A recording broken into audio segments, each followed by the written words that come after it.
Greetings and welcome to Train Signal. You're watching Exchange 2013 Permissions. In this lesson, we're going to focus on admin and user roles under the Permissions feature in the Exchange Admin Center. With smaller Exchange deployments, you might have just one individual or two individuals that have full admin control permissions over the Exchange organization. However, in larger organizations, the ability to delegate responsibilities is an essential part to administration of Exchange. As a result, we have role groups and roles that are built in and can be expanded upon, and these are typically used with admin roles. There are also user role assignment policies that help control end-user permissions. Let's learn a bit more about built-in admin roles and these user role assignment policies. Okay, so let's get started. The admin role concept is simple. There are 67 different default admin roles, and these vary in recipient and configuration scope. The roles are added to role groups. There are 12 different built-in admin role groups to choose from. Now you're going to see in a moment that the primary role group is Organization Management. That role group looks like it has every single default admin role applied to it. However, it's important to note that it is missing the mailbox search role, and the reason for this is because the actual effort of turning on that feature, giving individuals the ability to do discovery through mailbox search, is actually something that under regulatory compliance might need to be audited. So at some point under legal regulation, it might need to be established when that role was assigned to an individual or to a group, and which individuals have the ability to perform those tasks. Let's jump over to our Exchange server and let's take a look at these built-in admin roles on the Exchange server, because it makes a lot more sense once you see this in action. Alright, so here we are on our Exchange server. If we take a look at the Exchange Admin Center, you can see here under the Permissions feature, we have admin roles and user roles. Staying focused at the moment on admin roles, you can see that there are 12 different role groups, and each of these role groups is made up of a variety of different assigned roles. You can see here Compliance Management is made up of these 6 roles. Now as we click through, you can see that different role groups have different roles assigned to them. So here's the Discovery Management role group, and that only has 2 roles assigned, Legal Hold and Mailbox Search. You can see too that no members have been assigned to this role group. But that's okay, because you can also see that no members have been assigned to this role group. Now oftentimes these same roles for each of these different role groups will also be in the Organization Management role group, and you can see here that one has what appears to be all of the different roles assigned to that role group. You can also see that in this case there is a member, and the administrator is a member of that role group. So if we wanted to add individuals into these role groups, the way we would do this is we would double-click on the group, and that gives us information about the group. It also shows us all of the roles that are assigned. And then we can click the plus sign to add more members to that role group. Keep in mind, of course, that in doing so we have to make sure that whoever we do assign to be a part of those role groups, that they're well trained, that they're individuals that we trust to perform tasks within our Exchange organization. So Organization Management, that's something that has so many different roles assigned to it that you'll want to really make sure that the individuals that you give this role group permission setting to, that they really know what they're doing. Now we mentioned a moment ago that one of the things that's different about Discovery Management is the fact that this mailbox search role is not assigned actually in the Organization Management role group. If you look down, Legal Hold is there, but Mailbox Search is not. Now we can change that. We can add that role into this role group, or we can leave it as is, and we can assign the administrator into discovery management as far as adding that administrator to this role group. So if we wanted to adjust the organization management role group itself, what we would do is we would click the plus sign under roles. We would scroll down, find mailbox search, click add, and say OK. And then save. And so now organization management, if we scroll down, has mailbox search added to it, and so now the administrator has the ability to perform discovery or e-discovery management. Because the Exchange administrator now has both of those same roles, legal hold and mailbox search, and those are the same roles that the discovery management role group has as well. So there's no reason to now add the administrator to this role group, because we can perform all of the tasks under the organization management role group.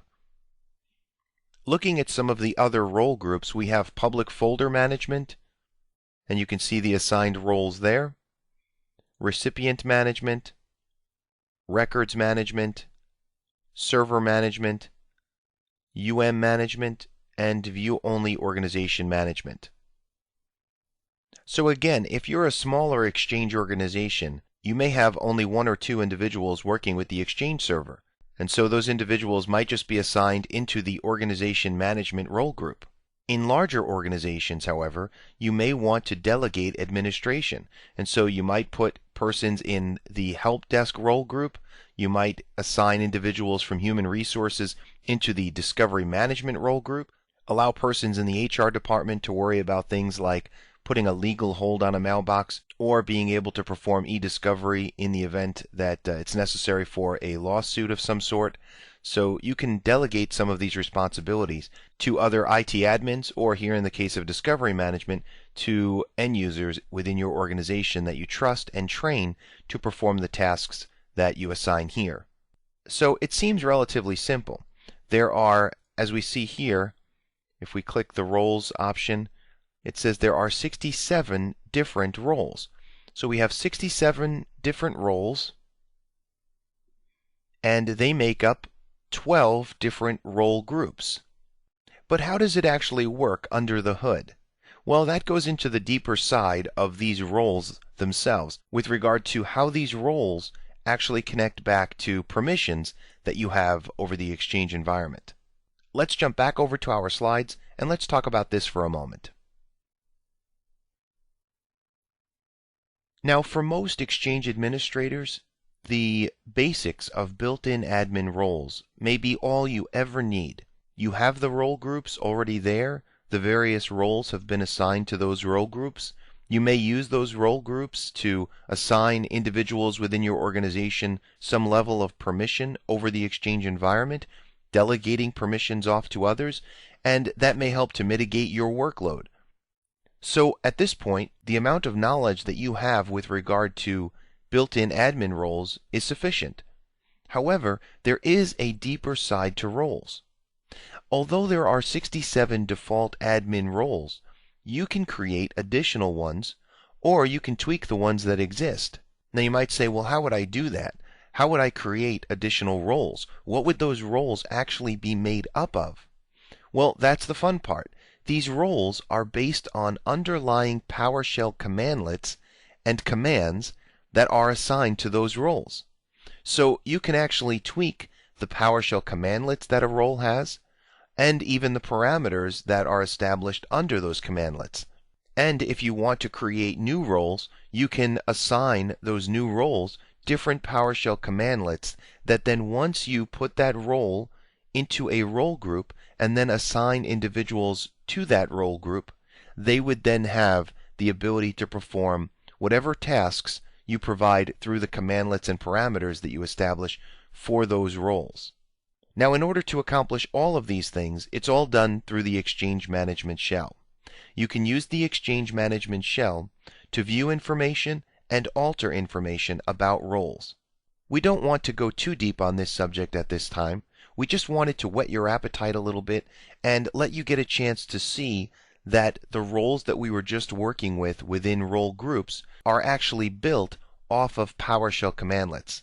And so let's jump over to our Exchange server. We're going to run 2 commandlets in the Exchange Management Shell that will help to round out your information on roles and role groups. So the first one will be get-management role-commandlet new-mailbox.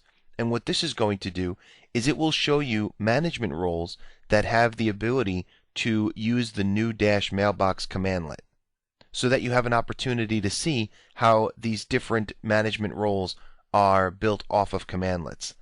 And then after that, we're going to run the get-management role entry, and we'll start with public folders as our example, and you'll have a chance to see what commandlets and parameters make up the public folders role, so that when you see that role added to an admin role group, you'll understand that behind the scenes there are commandlets and parameters that make that role what it is.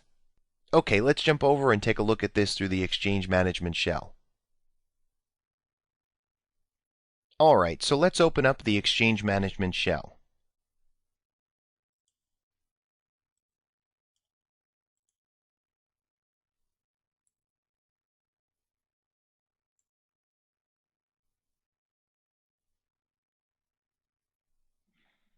Alright, so to start with, we're going to type in get-management role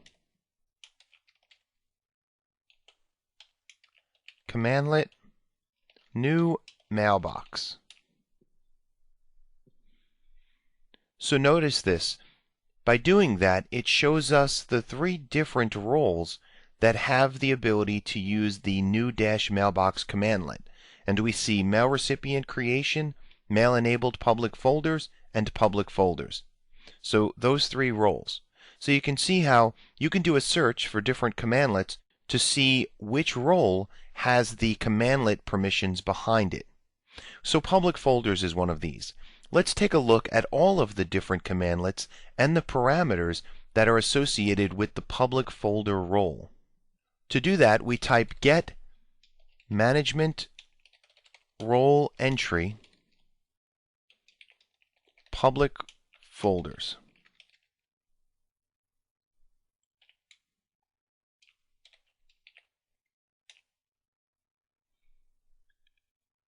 And there it is. So you can see here we see the commandlets that are assigned to that public folder role.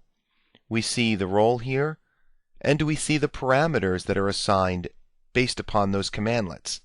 So you can adjust this for those default roles, or you can utilize this to create new roles. You can actually copy the roles that exist and create new roles based upon the various commandlets and parameters that we have at our disposal. And then once you have those new roles that you want to create all set up, then you can assign those roles to either the built-in role groups that we currently have, or to new role groups that you create that you might want to put together for specific delegation of permissions within your Exchange organization. Again, we're not going to go much deeper than this on the subject at this point. It's good for you to know that the roles that make up role groups actually have behind them commandlets and parameters that help to drive what permissions an individual actually has when they are assigned to a role group.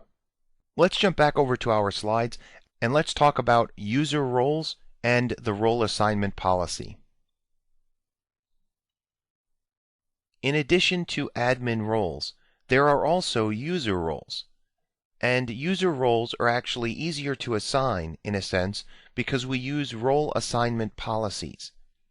You can configure policies that grants end users permissions to set their Outlook web app options and perform other self-administration tasks, such as modifying contact information, viewing and modifying distribution group membership, and viewing and modifying marketplace apps.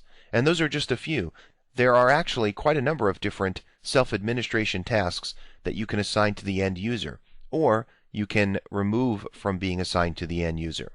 So let's jump back over to our server and let's take a look at the default role assignment policy for the Exchange organization. So back here in the Exchange Admin Center under Permissions, next to the Admin Roles tab, we have User Roles. And you can see here that there's a default role assignment policy.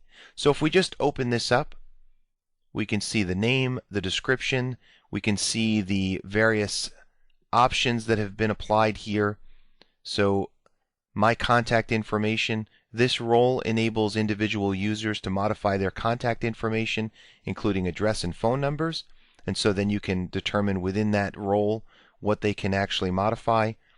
Here we see profile information, enables individual users to modify their name, my display name, my name, distribution groups, distribution group memberships. Here we have other roles, my custom apps, my marketplace apps, my base options, my retention policies.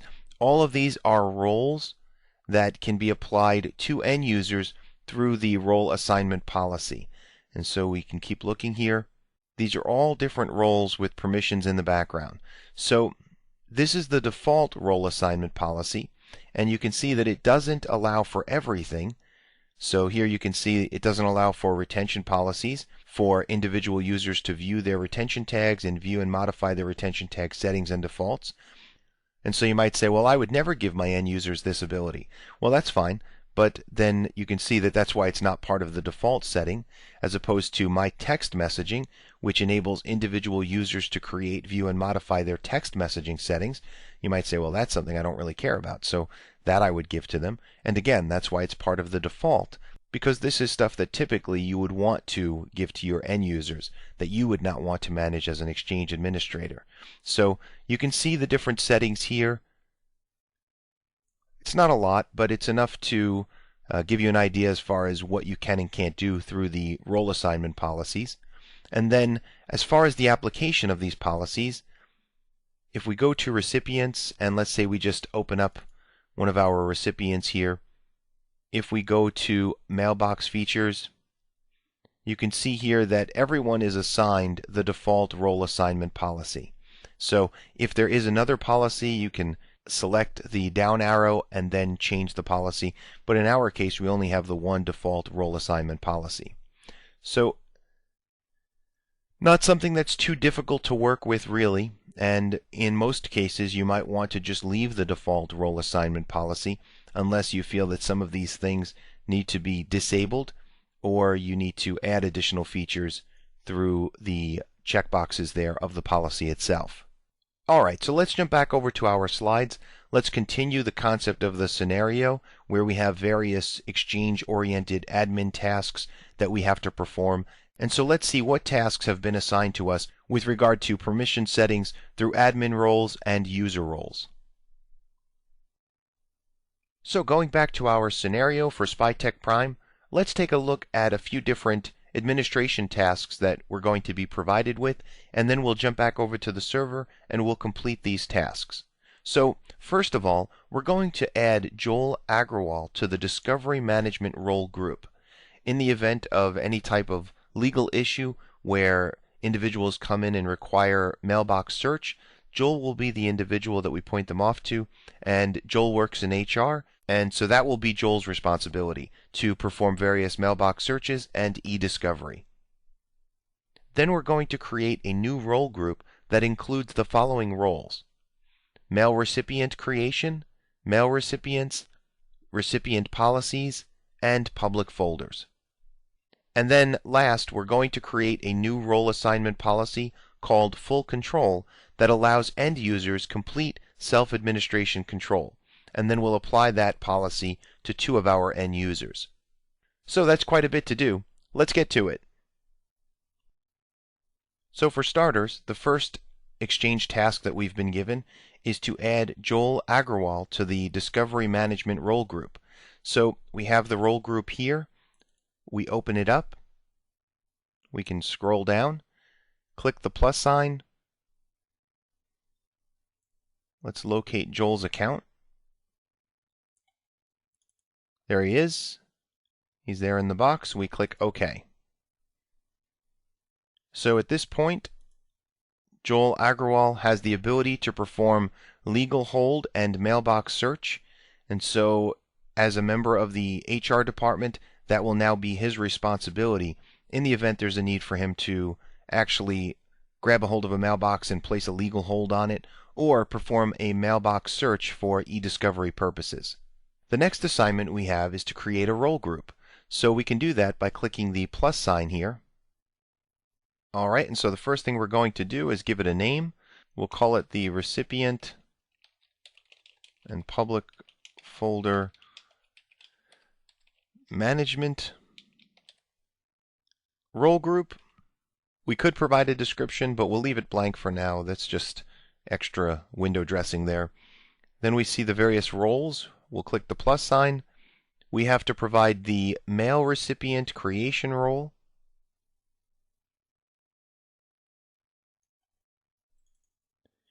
the mail recipients role,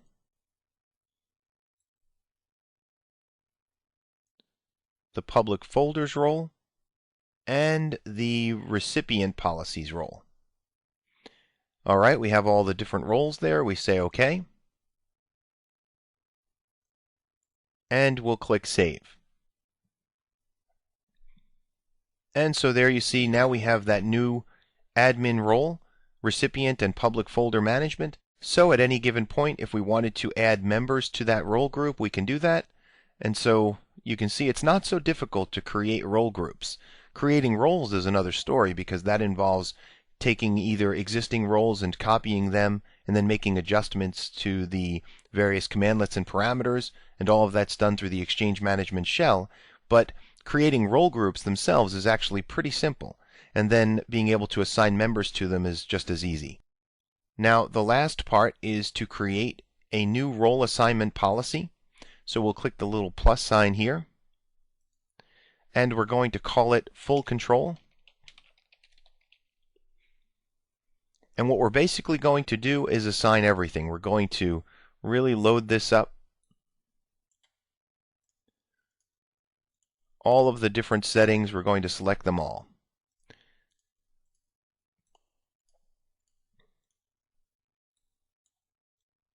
We click Save.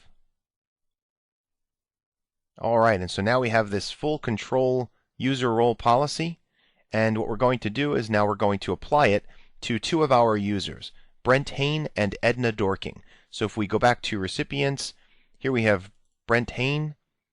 We can go to the mailbox features, and now we can see there is this other policy.